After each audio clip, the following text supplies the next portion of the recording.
Good morning. কেমন আছেন সকলে? আশা করছি সকলে অনেক ভালো আছেন। তো বন্ধুরা, এখন বাজে হচ্ছে সকাল 9:30 আর এখন থেকেই আমি আমার আজকের ছোট্ট একটা ব্লগ আপনাদের সাথে শেয়ার করতে চলেছি।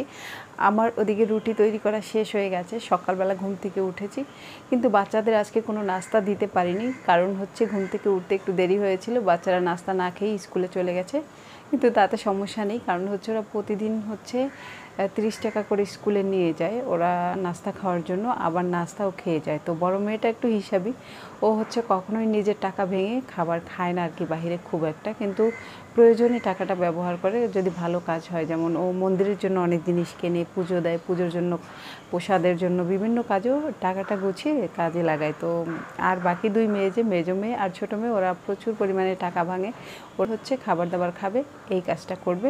কিন্তু বড় মেয়ে সকালবেলা কিছু একটা বাসা থেকে খেয়ে যাবে, নয়তো না খেয়ে যাবে, কিন্তু বাসায় এসে হচ্ছে সে খাবার খাবে। মানে তবে বাসায় বানানো রুটিটা ওদের পছন্দ হয় না, ওরা খুব একটা খায় না। ওরা বাহির থেকে বেশিরভাগ সময় দোকান থেকে খাবার কিনে খায়। ওটা আগেই তোমাদের বলেছি যে শরীরের জন্য ক্ষতি, ওদের এত বোঝাই কিন্তু ওরা শোনে না। তো যাই হোক, এখন বাজে হচ্ছে সকাল 9:30। ওনার বাবা স্কুলে যাবে, আমি সব কিছু রেডি করে রেখেছি। খাবার দাবার, রুমটাও কিন্তু আমার মোটামুটি গুছগাছ করা হয়ে গেছে। এদিকে আমার বিছানাপত্র উঠানো হয়ে গেছে, শুধু ওই দিকটায় হয়নি, কারণ হচ্ছে অহনার বাবা এখনও ঘুমাচ্ছে, সেই কারণে হচ্ছে আমি ওই দিকের রুমটা এখনও গুছগাছ কিন্তু করতে পারিনি। উনি উঠবে, তারপর আমাকে রুমটা ঝাড়ু দিতে হবে। রুমটা ঝাড়ু দেওয়া হয়নি আর রুমটা মোছা হয়নি, কিন্তু আমি রুটি তৈরি করে হচ্ছে স্নান করে তোমাদের সামনে হাজির হয়ে গেছি। তো চলো, আজকে সারাদিনে কী করছি সবটাই তোমাদের সাথে কিন্তু শেয়ার করছি, ঠিক আছে? তো চলো দেখতে থাকো। তো এই ভিডিওটা হচ্ছে সকালবেলার। অহনা বাবা যখন ঘুমাচ্ছিল, ওরা স্কুলে চলে যায়, আর আমি তখন নাস্তা তৈরি করছিলাম, আলু ভাজি করেছি আর সকালবেলা রুটি। তো ওরা স্কুলে চলে গেছে একদম সকালে 7:30টায়। তো তারপরেই আমি, ওরা অবশ্য ঘুম থেকেও যখন ওঠে তখনই আমি আমার রান্নার রুমের কাজ শুরু করে দিই। একদিকে চায়ের জল বসাই আর একদিকে গরম জল রুটির জন্য বসাই। এদিকে ওদের রেডি করে দিই, ওরা নিজেরাও রেডি হয়। তো এই কাজগুলো করতে করতে আমার ওদিকে গরম জল হয়ে যায়, মাঝে হচ্ছে রুটিটা আমি ময়ান করে নেই। তো তারপরে ওরা যখন চলে গেছে তখন আমি রুটিটা ভাজতে শুরু করে দিয়েছি, কারণ ওনার বাবা এখনও ঘুম থেকে ওঠেনি। ঘুম থেকে উঠবে, তারপরে খাওয়া দাওয়া করবে, তো তার আগে হচ্ছে আমাকে এগুলো রেডি করতে হবে। তো ইদানিং হচ্ছে সে দুপুরবেলার ভাতটা খেয়ে যেতে চায়। তো সকালবেলা ঘুম থেকে উঠেই চা আর মুড়ি অথবা বিস্কিট খায়, অথবা কোনো কোনো দিন রুটি খায়, যেমন আজকে বলেছে রুটি খাবে। তো সেই জন্য হচ্ছে আমি রুটি তৈরি করছি আর সাথে আলু ভাজি। তো যদি সময় থাকে তো স্কুলে যাবার আগে আগে আবার ভাত খেয়ে যেতে পারবে, তাহলে হচ্ছে টিফিনে আসবে না, নয়তো টিফিনে আবার আসতে হবে ঠিক 2-2:30টার দিকে, ঠিক আছে? তো সেই ঝামেলাটা হয় না যদি খাওয়া দাওয়া করে যায় আবার।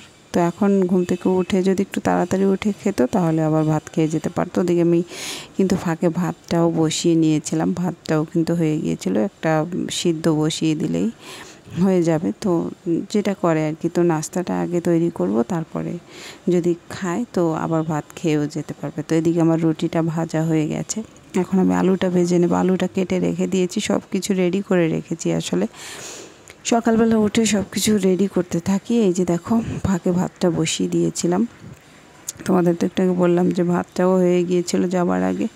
তো এই যে ভাতটাও বসিয়ে দিয়েছি, আলুটা যাতে পড়ে না যায় একটু জল ব্যবহার করেছি, তো তাতে আলুটা সিদ্ধ হয়ে যাবে। এদিকে মশলাও বের করে রাখছি, এখন রান্নাটা শেষ করব দুপুরের, কারণ দেরি করা যাবে না, যদি আবার ভাত খেয়ে যায় সেই কারণে রেডি রাখবো আর কি। যদি খায়, খেলো, না খেলে টিফিনে এসে খেয়ে যাবে, কারণ করতে তো হবে একটু পরে আর একটু আগে, এই আর কি। তো এদিকে হয়ে গেছে। আর মাঝে ওই যে আমি বললাম রান্নার ফাঁকে আমি একটু ইসবগুলের ভুসি খাই, ওনার বাবাও খায়, সেই কারণে এটা ভিজিয়ে রাখলাম।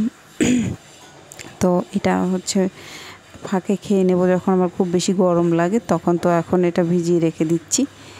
তো যখন বাবা ঘুম থেকে উঠেছে, এখন হচ্ছে চা নাস্তাটা দিয়ে দেবো। আমি মাঝে স্নান করে এসেছি নাস্তা তৈরি করার পরে, ঠিক আছে? আমি স্নান করে এসেই ওনার বাবা ঘুম থেকে উঠে গেছে, এখন সব কিছু ওনাকে রেডি করে দেবো, সেই কারণে হচ্ছে দুজনেই একসাথে বসে চা নাস্তা খাচ্ছি। কারণ ওনার বাবা স্কুলে যাওয়ার সময় সব কিছু রেডি করে দিতে হয়, জুতো মুছে দিতে হয়, জামা কাপড় এনে দিতে হয়, এই গরম জল স্নানের জন্য, এইটা সেটা সব কিছু লেগে থাকে, সর্বক্ষণ দিতে হয়।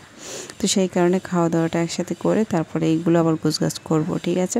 তখন বাবা ফাঁকে হচ্ছে স্নান করে আসবে, তো খাবারটা সেরে নিলাম আগে। খাবারের ঝামেলাটাও কিন্তু একটা বড় ঝামেলা, মানে রান্নাবান্না করার পরে খাওয়াটাও একটা মহা ঝামেলা। তো যাই হোক, খাওয়াটা শেষ করলাম। আর এদিকে দেখো চুলগুলো উঠছিল, খুব গরম লাগছিল। জানি না কে কি বলবে, তবে প্রায় 4-5 দিন ধরে প্রচুর গরম পড়ছিল, অনেক বেশি গরম। আর এত গরমে টেকা যায় না আসলে, অনেক গরম পড়েছিল 3 থেকে 4 দিন পর্যন্ত। বন্ধুরা, আমি আর অহনার বাবা এইমাত্র খাওয়া দাওয়া সেরে দেখো বসেছি। ইতিমধ্যে অহনা স্কুল থেকে চলে এসেছে। এখন বাজে হচ্ছে 10:30টার বেশি। অহনার ছুটি হয় হচ্ছে 10টায়।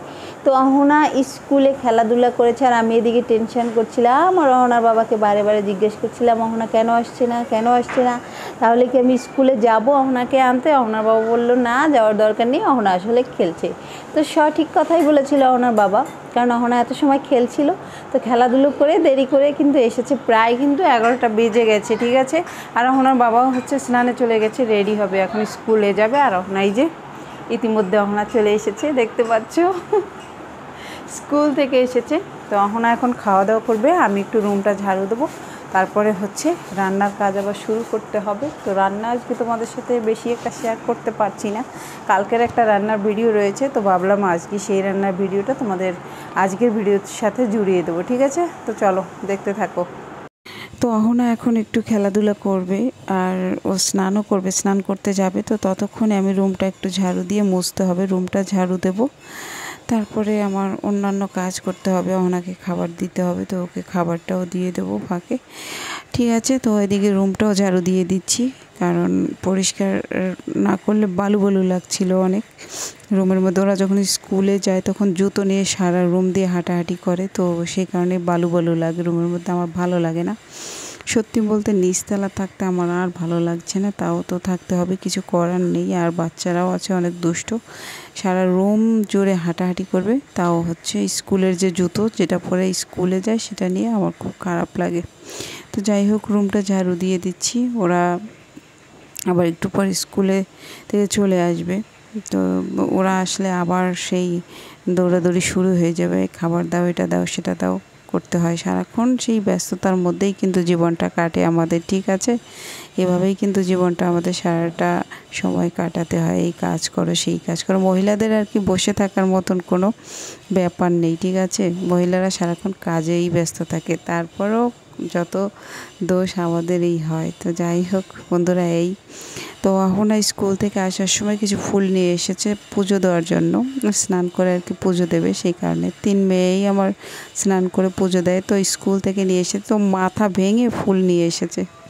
তো যাই হোক গাইজ, এদিকে রুমটাও মুছে আমি এখানে চলে এসেছি রান্নার রুমের দিকে।